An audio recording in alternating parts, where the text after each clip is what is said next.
일월산 근처 자리목이란 마을에 얼굴도 예쁘고 마음씨도 고운 황씨 처녀가 살았는데, 한 마을에 사는 범수와 꺽쇠란 총각이 그녀의 사랑을 얻기 위해 경쟁을 벌였다. 범수는 타지에서 온 청년으로 남의 집 머슴살이를 하며 착실히 돈을 모아 논밭도 사고 장가미천을 마련한 자수성가형 청년이었고, 꺽쇠는 자리목 토박이로 나무꾼 출신이었다. 두 총각의 열띤 구원에도 황씨 처녀는 미소만 보낼 뿐 누가 좋은지 도무지 내색을 하지 않았다. 세월이 흘렀다.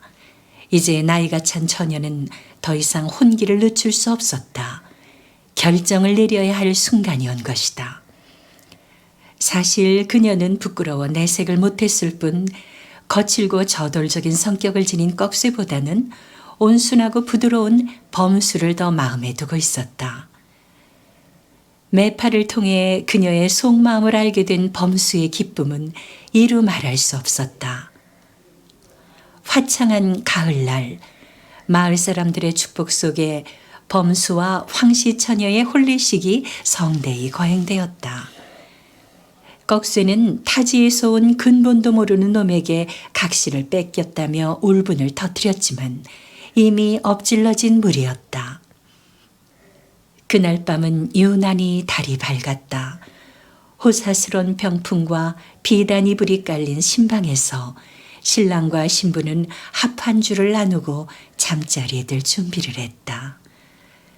그토록 연모하던 아가씨가 내 각시가 된다는 사실이 범수에겐 꿈만 같았다. 살포시 미소 짓고 있는 신부의 족두리를 벗기고 떨리는 손길로 신부의 속적삼을 벗기기 위해 옷걸음으로 향하던 범수의 동작이 문득 멈추었다. 창문에 비친 그림자 때문이었다. 달빛이 환한 장호지에 날카로운 칼날의 그림자가 어른거리고 있었다. 누군가가 그를 죽이기 위해 칼을 들고 잠복해 있는 것이 분명했다.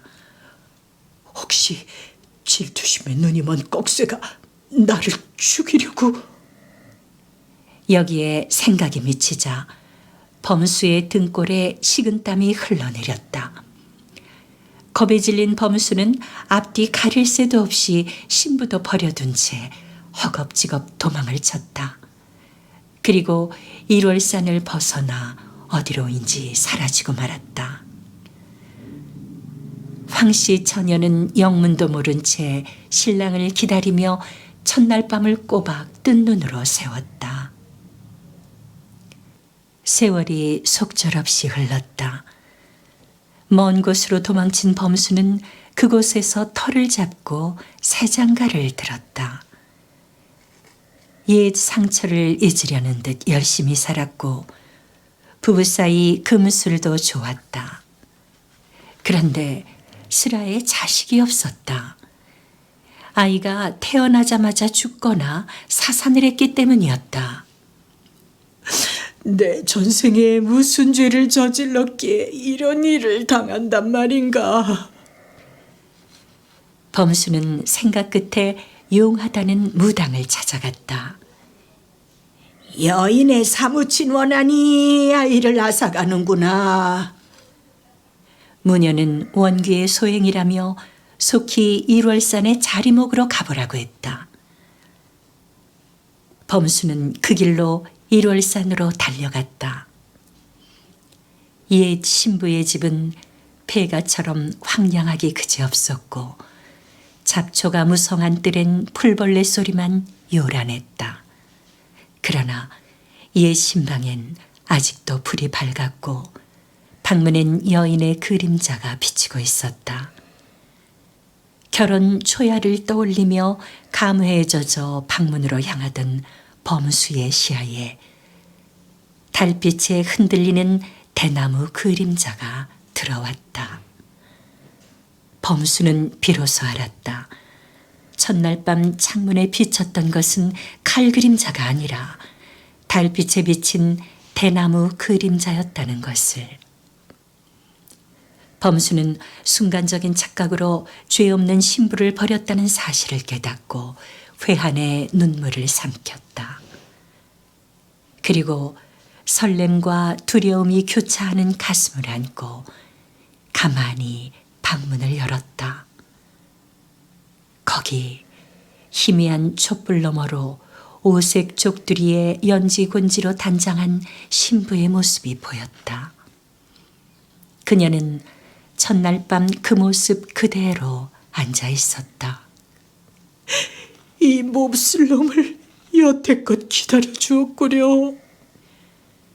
감격에 떨며 신부 앞에 무릎을 꿇은 범수는 용서를 빌며 참회의 눈물을 흘렸다. 그녀는 슬픈 눈으로 낭군을 바라볼 뿐 말이 없었다. 신부에게 다가간 범수는 떨리는 손길로 족두리를 벗기고 저고리 옷걸음을 풀었다. 여보. 범수는 더 이상 참을 수 없는 듯 그녀를 와락 껴안았다. 그 순간 신부의 몸은 스르르 무너지며 재로 변하고 말았다. 이럴 수가. 범수는 넋을 잃고 통곡하였다. 몇 날 며칠을 울고 세운 범수는 1월산에 사당을 짓고 그녀의 분신인 재를 소중히 모아 그곳에 봉안하였다. 그리고 부인과 함께 무릎을 꿇고 엎드려 용서를 빌었다.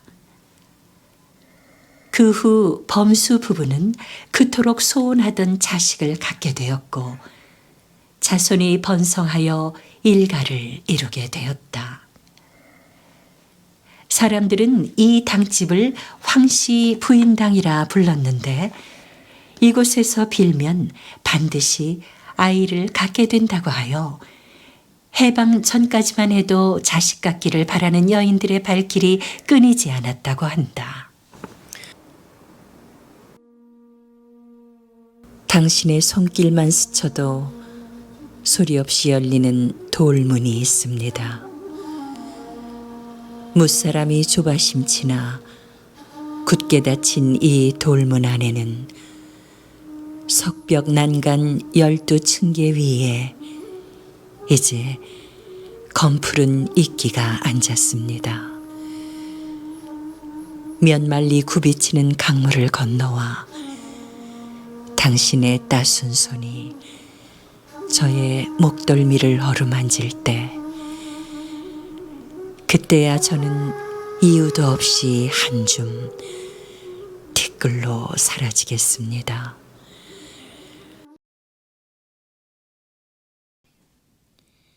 나 춘보요, 김춘보. 에이구 뭐네. 토끼같이 놀란 눈을 짓뜨고 노려보는 옥성을 보고 싱글벙글 웃으며 달아나는 사내는 새우젓장수 춘보였다. 북촌 양반가의 골목을 돌며 새우젓을 팔던 노총각 춘보가 김대감댁 여종 옥성을 처음 본 것은 지난해 봄이었다. 그날 이후 춘보는 비가 오나 눈이 오나 하루도 빠짐없이 골목에 숨어서 기다리다가 옥성이 나타나면 불이 나게 달려가 나 춘보요라고 외치고는 주랭랑을 치는 것이었다. 못난이가 별꼴이야. 하면서도 옥섬은 그게 그렇게 싫지는 않았다. 아저씨, 옥섬이한테 장가들려면 어떻게 해야 된대요? 옥섬을 짝사랑하며 혼자 속을 끓이던 춘보는 평소 자신을 아껴주던 박대목을 찾아가 통사정을 했다. 그는 아는 것도 많고 세상 물정에도 밝아 동패들의 존경을 받는 사람이었다. 이 사람아, 김대감은 나는 새도 떨어뜨릴 안동 김씨 가문의 실세야. 그댁 여정에게 장가를 들겠다니 자네 제정신인가? 옥섬이하고 함께 살 수만 있다면 그댁 종살이를 해도 상관없구만요. 에이끼 이 사람아, 자네만 종살이하는 것은 끝나는 줄 알아? 아들 손자에 이르기까지 대대로 종로수를 면치 못한다고. 무슨 수가 없을까요? 대갓집 여종을 면천시키려면 수천냥은 좋게 들어갈 텐데 자네가 무슨 수로 그런 거금을 마련할 거야? 벌어야지요. 뼈골이 빠지더라도 벌어야지요. 춘보는 두 주먹을 불끈 쥐었다.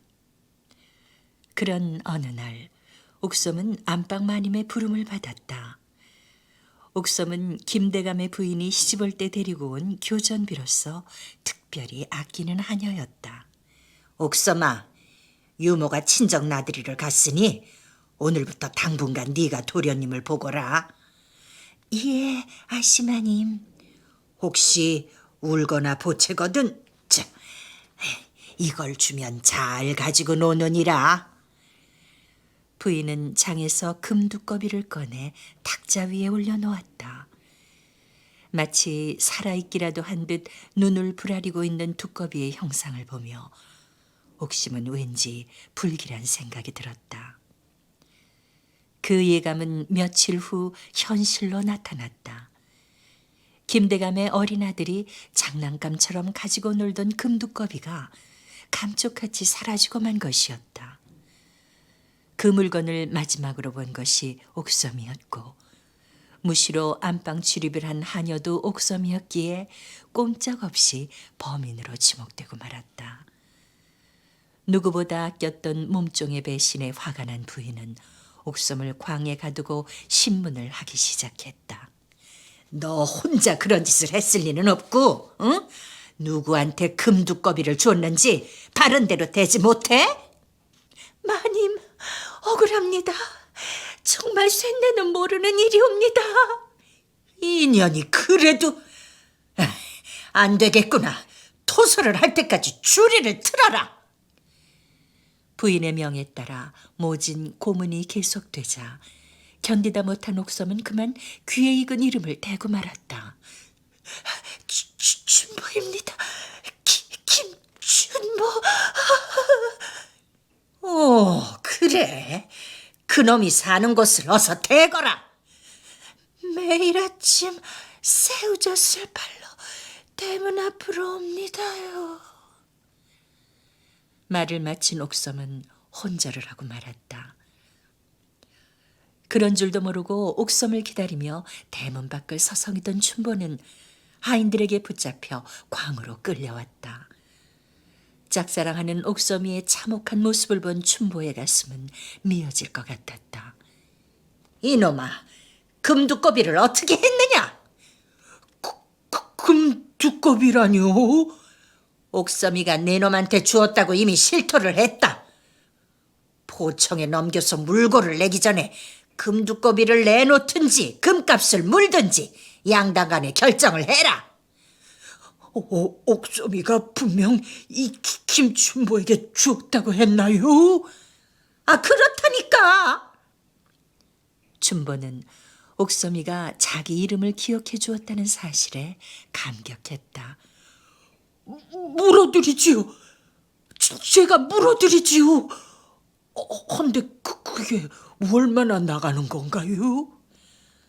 금 20냥으로 만든 거다. 제가 그 값을 물어드리면 옥섬이 목숨은 구해 주시는 거지요. 내 약속하마. 내 놈이 꾀지 않았다면 우리 옥섬인 절대 그런 짓을 벌일 아이가 아니야. 아이고, 고맙구먼요. 고맙구먼요. 김대감의 부인이 실물의 2배가 넘는 값을 요구한 줄도 모른 채 춘보는 전 재산을 처분해 금값을 물어주고 알거지가 된 채 한양을 떠났다. 오직 옥섬이가 무사하기만을 바라며. 계절이 바뀌어 김대감 집들의 목련이 화사하게 피기 시작할 무렵 청소를 하려고 안방 가구를 옮기던 늙은 하녀가 놀라 소리쳤다. 마님, 아이고, 그 금두꺼비가 여기 있어요. 뭐야? 하녀의 손에 든 금두꺼비를 바라보는 부인의 표정이 하얗게 굳어졌다. 옥섬이의 누명이 풀리는 순간이었다. 이 사실을 알게 된 김대감은 당황했다. 양민에게 누명을 씌운 것도 모자라 2배 이상의 바가지를 씌운 것이 조정에라도 알려지면 그의 정치 생명은 끝장이었다. 소문이 새 나가기 전에 손을 써야 했다. 옥섬을 부른 김대감은 봉투 2개를 내밀었다. 하나는 네 종문서고 또 하나는 어음이니라. 이참에 너를 풀어주기로 했으니 이 종문서는 태워버려라. 그리고 여기 금값으로 받은 걸 돌려주니 네가 그 사람에게 주도록 해라. 나리마님, 아시마님, 감사합니다. 옥섬은 감격의 눈물을 흘리며 하직 인사를 올렸다. 그녀에게 따라다니던 노비라는 족쇄가 풀리고 자유인이 된 순간이었다. 그 후 5년의 세월이 흘렀다. 유의전에 자리 잡은 박대목의 점포에 춘보가 나타났다. 아이고 이 사람아, 그건 어디서 뭘 하다가 이제야 왔는가. 홍천의회가에서 머슴살이를 했구만요. 세경을 챙겨가지고 바람이나 쏘일까 하고 나섰지요. 잘 왔네, 잘 왔어. 그간 내가 얼마나 잔을 찾았는지 모른다네. 이거 이럴 게 아니라 우리 저 팔뚝집에 가서 한잔 하면서 얘기를 함세. 팔뚝집이 무언가요? 요즘 장안에 화제가 되고 있는 주점일세.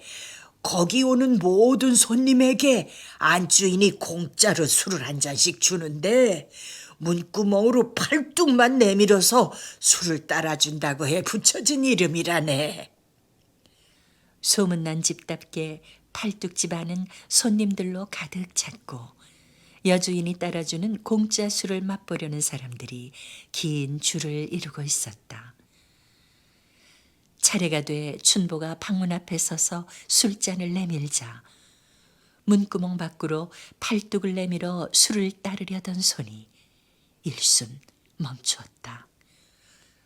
혹시 김춘보 어른이 아니신지요? 그럴소면 내 이름을 어찌하신대요?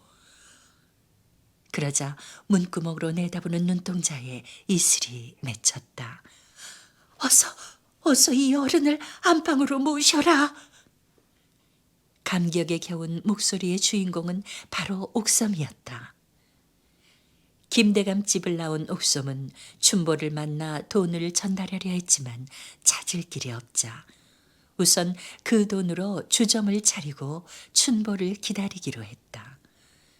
옥섬이 모든 손님들에게 공짜 술을 대접한 것도 팔뚝을 내밀어 술을 따라준 것도 모두 춘보를 만나기 위해서 한 일이었다. 술을 따르면서 또 다른 구멍으로 손님들을 세심하게 살피고 있었던 것이다. 얼굴이 많이 상하셨네요. 그간 쇳내 때문에 얼마나 고생을 하셨으면 이렇게까지. 옥섬은 더 말을 잇지 못하고 흐느꼈다. 몸고생은 좀 했지만 모든 걸 털어버리고 나니까 마음은 외려 편했지요. 쇳내가 면천을 한 것도 이 집을 차린 것도 모두 은인 어른의 덕분이지요. 이제 아무 데도 가지 마셔요. 옥섬은 정이 가득 담긴 눈으로 춘보를 바라보았다. 새우젓 장수 김춘보의 오랜 소망이 드디어 이루어진 것이었다. 나 춘보요, 김춘보.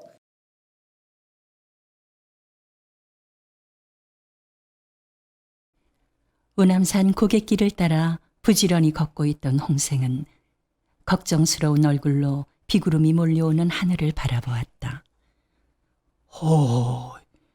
이거 한바탕 쏟아지겠는걸? 홍생의 말이 끝나기가 무섭고 우르르 천둥 소리와 함께 소나기가 퍼부었다. 사방을 둘러보아도 비를 피할 만한 곳이 보이지 않자 홍생은 인가라도 찾아볼 요령으로 빗속을 뚫고 달리기 시작했다. 다행히 머지않은 곳에 외딴 기와집이 나타났다. 실례합니다. 주인장 계십니까? 대문간에 뛰어든 홍생이 안을 향해 외치자 이내 신발 끄는 소리와 함께 미모의 여인이 모습을 드러냈다. 드물게 보는 미모였다.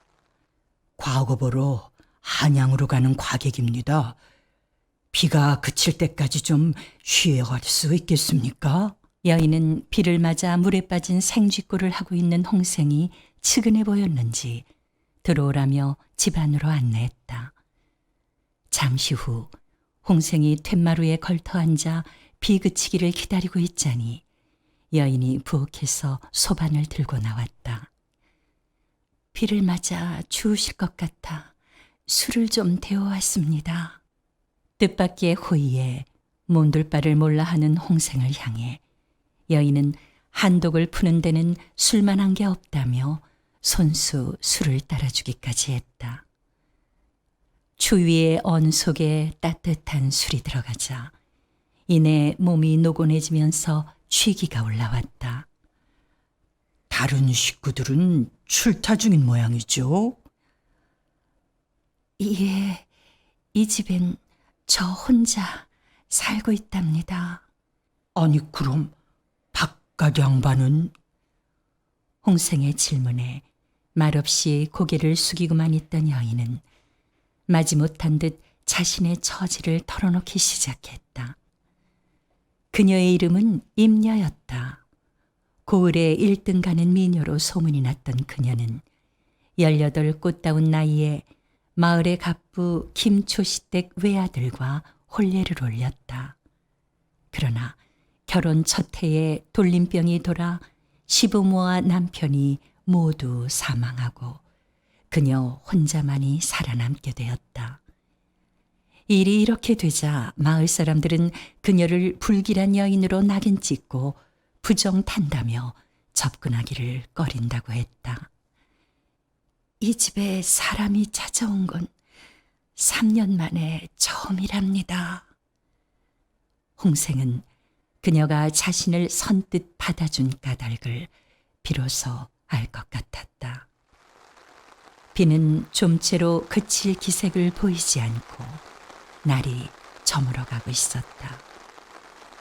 홍생이 난처한 기색을 보이자 임녀는 자고 가기를 권하였고 홍생은 내심 기뻐하면서도 마지못한 듯 응하였다. 그날 밤 홍생과 임녀는 비가 맺어준 인연에 감사하며 운명처럼 사랑을 나누었다.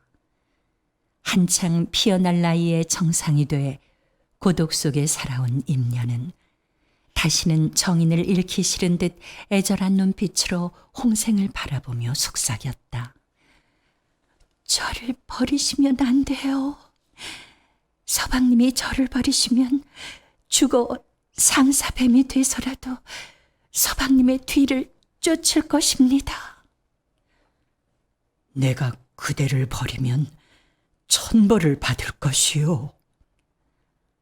그 말을 듣고서야 임녀는 비로소 안심한 듯 홍생의 품을 파고들었다. 다음 날 비가 그쳤지만 달콤한 사랑에 도취된 홍생은 사흘이나 더 머문 후에 길 떠날 채비를 했다.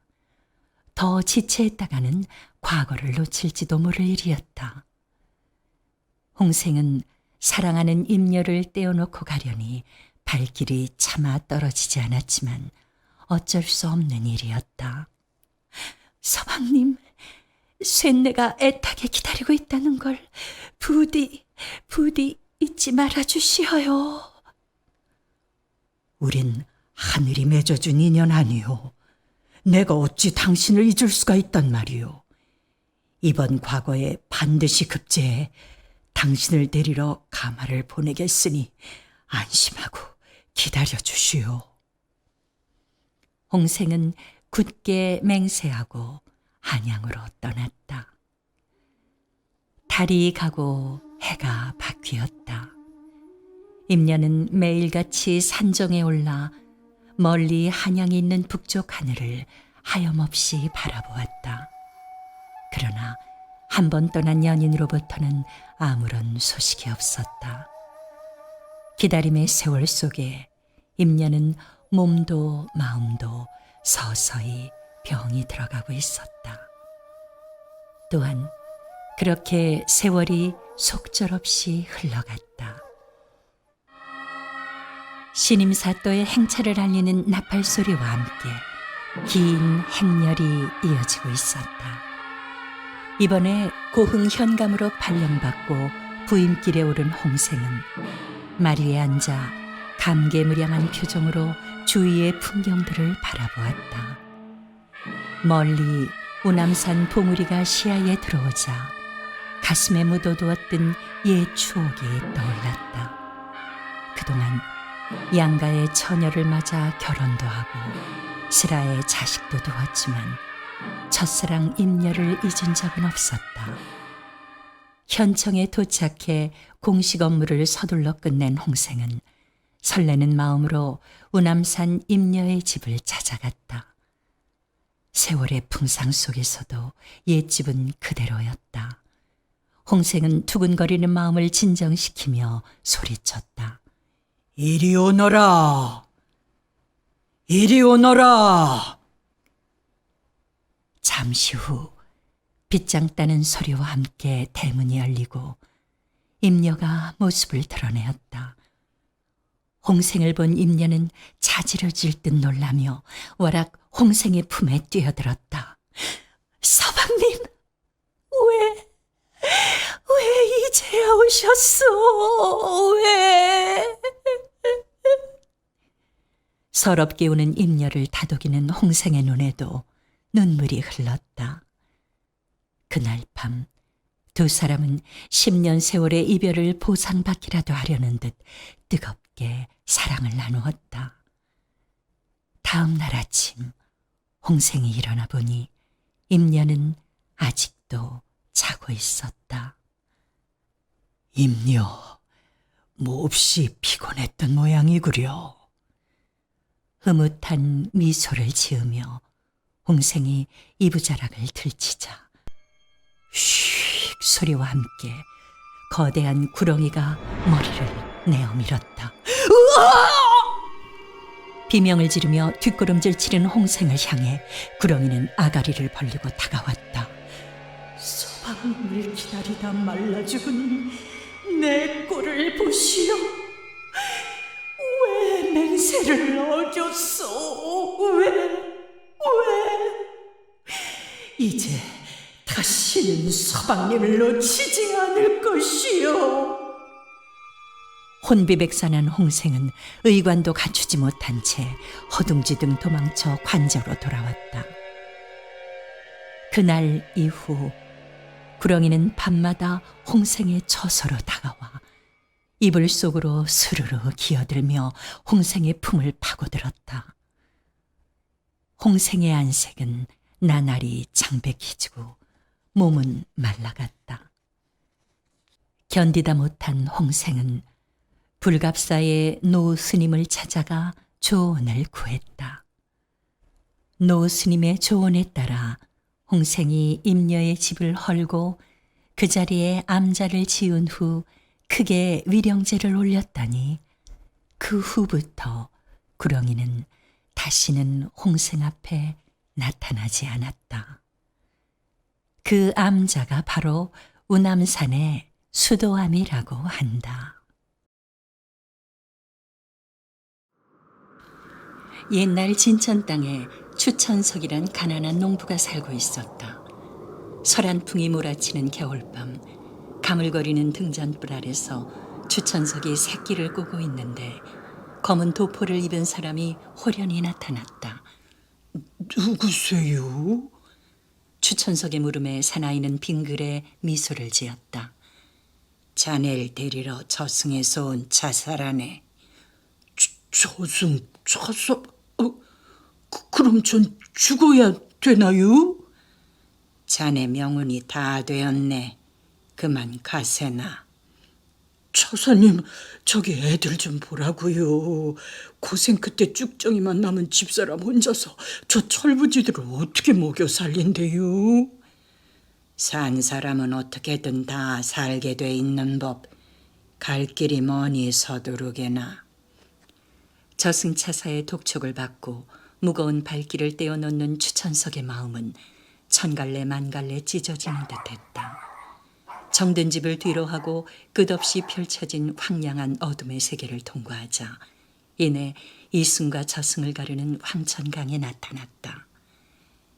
이제 이 강만 건너면 바로 저승이라네.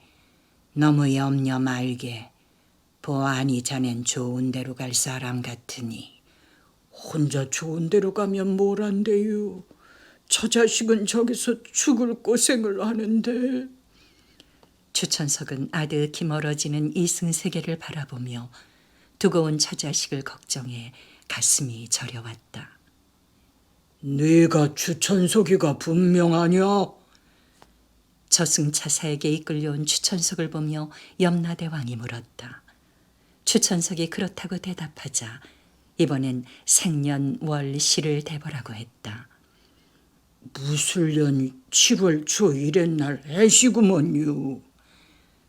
추천석의 대답에 문부를 살펴보던 염라대왕은 혀를 찼다. 너는 남한테 베푼 것이 하나도 없구나. 평생을 처자와 지 몸뚱이밖에 몰랐으니 악이 지옥행이 마땅하다. 염라대왕의 선고에 저승차사가 당황하며 앞으로 나섰다. 대왕마마, 다시 한번 살펴주시기 바랍니다. 신이 살핀 바로는 지옥에 떨어질 사람이 아닌 줄 아옵니다. 뭐라고? 이 문부에 적힌 것이 틀렸단 말인가? 이상하듯 문부를 살펴보던 염려대왕이 놀란 표정을 지었다. 아니, 생년월 일시가 똑같은 추천석이 둘이로구나. 너는 어디서 왔다고 했지? 진천이요. 불싸. 용인 사는 추천석을 데려오랬더니 진천 사는 추천석이를 데려왔구나.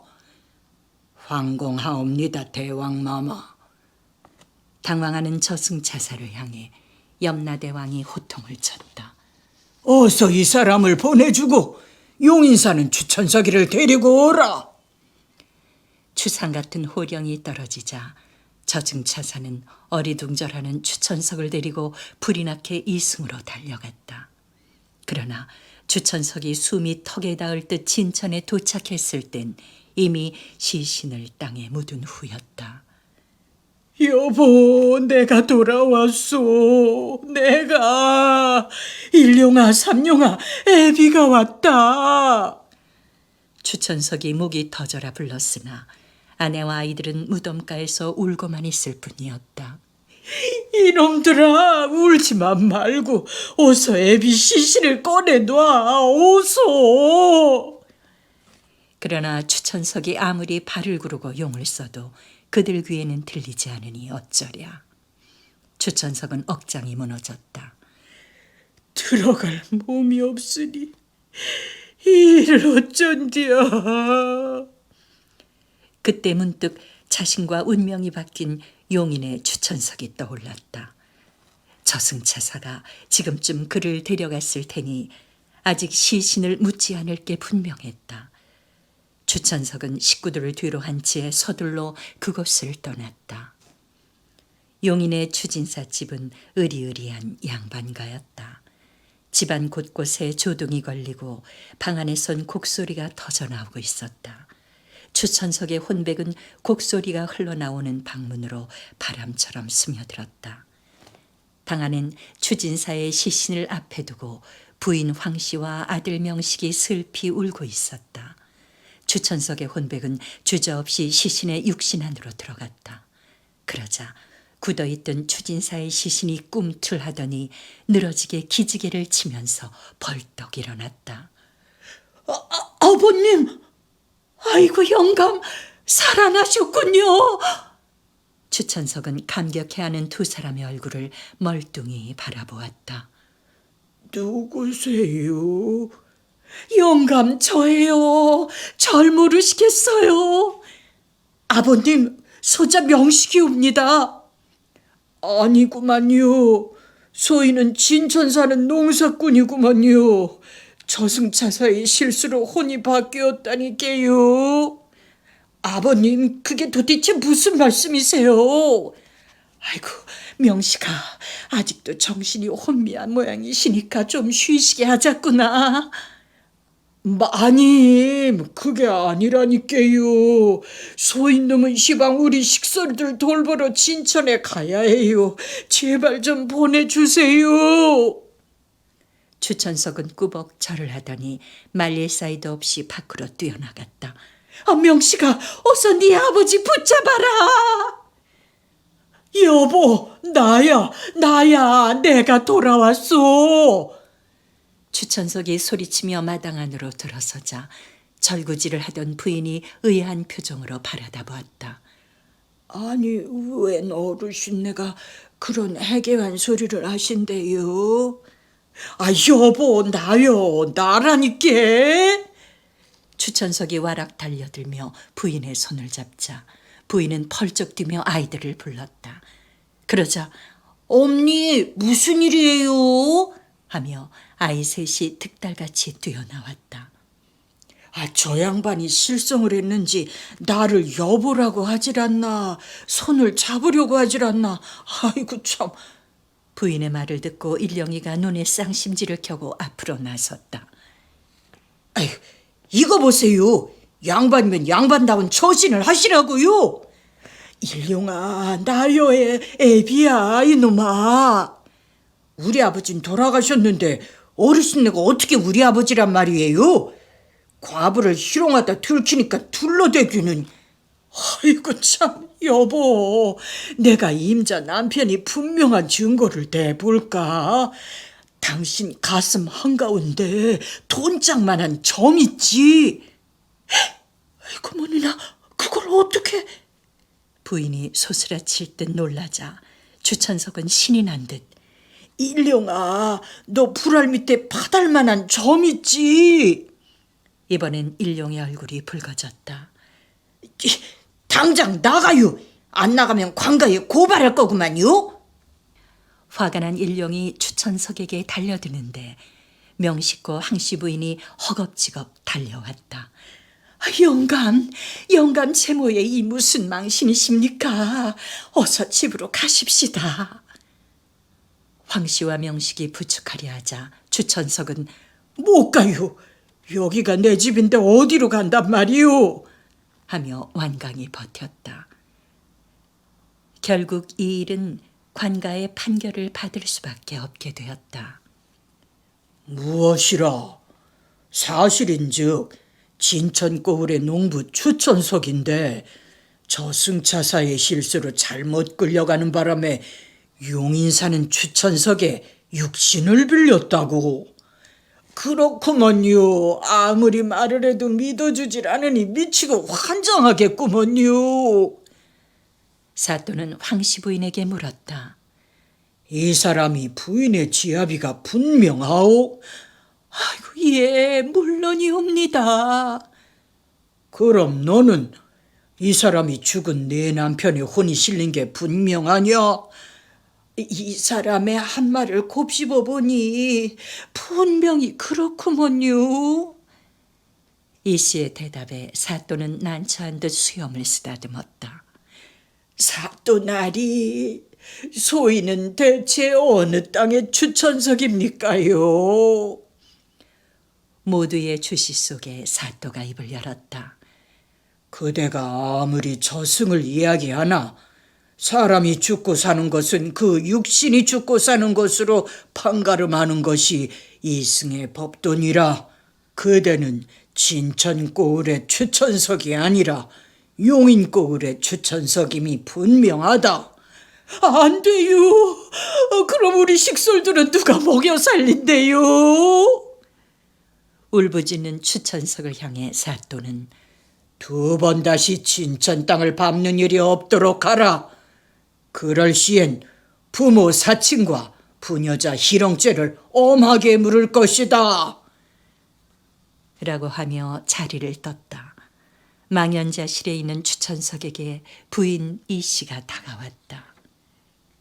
여보, 그동안 식솔들 돌보느라 뼈 빠지게 고생만 했으니 이제부터라도 편하게 사시오. 아이들은 내가 잘 키울 테니 염려 안 하셔도 되겠구만요. 말을 마친 뒤 아이들을 데리고 돌아서는 부인의 뒷모습을 바라보며 추천석은 가슴을 치며 통곡했다. 그로부터 30년의 세월이 흘렀다. 겨울밤이었다.